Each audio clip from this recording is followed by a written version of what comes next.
don't have very many shirts or pants, like, or shoe, like same thing. It's shirts he gets are from like masterminds or groups like he's wearing right now. yeah, it's Operation Blacksite Mastermind. But it's for me, it's for decision-making fatigue. Yes.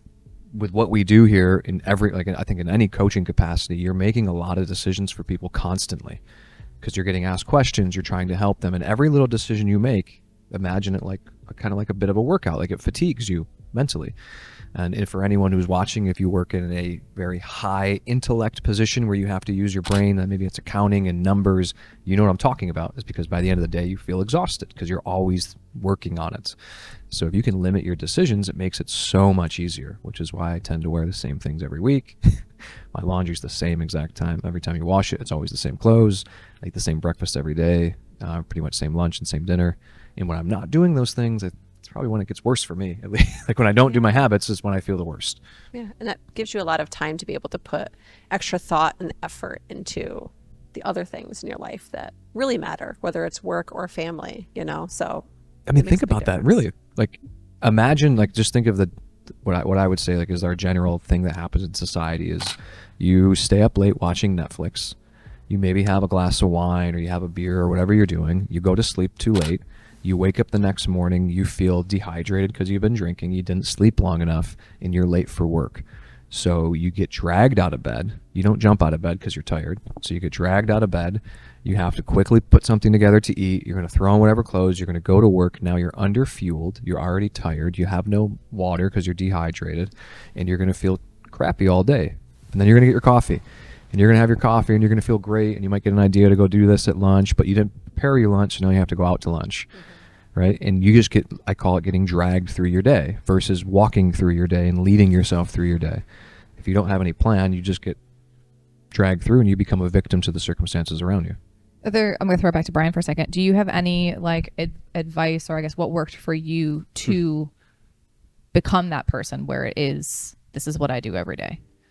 For me, it was like a very, very long learning experience because I have a very all or nothing mentality. Like either I'm in 100% and if it trickles down or it dips down to 99, I fall off completely. But since I'd say over the last maybe 3 or 4 years, I've kind of like tried to change my perspective on that and just like approaching things with moderation. And a lot of people, me especially, I always thought like moderation and all in could like kind of conflict with one another, but they actually coincide with one another.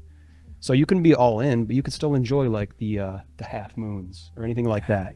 Or like whatever your guilty pleasure is, you can still enjoy that stuff. But like moderation is so crucial, especially for like long-term sustainability. Like that right there is like the key component, because so many people will come in and they'll start strong with like the 3 to 5 workouts a week. It's all at the same time. They meal prep, they eat fantastic like proteins, veggies, carbs, like everything is on point. But they don't give themselves, like, I don't like to call it a reward either, but they don't let themselves enjoy life essentially.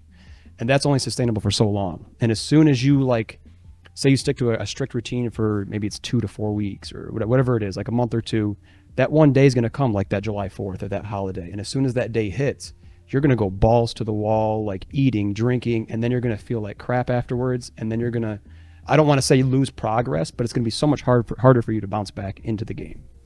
I just thought of something as you're saying that, and it's slightly off topic of the character traits and everything, but we talk about people who coming into our programs and setting their goals, right?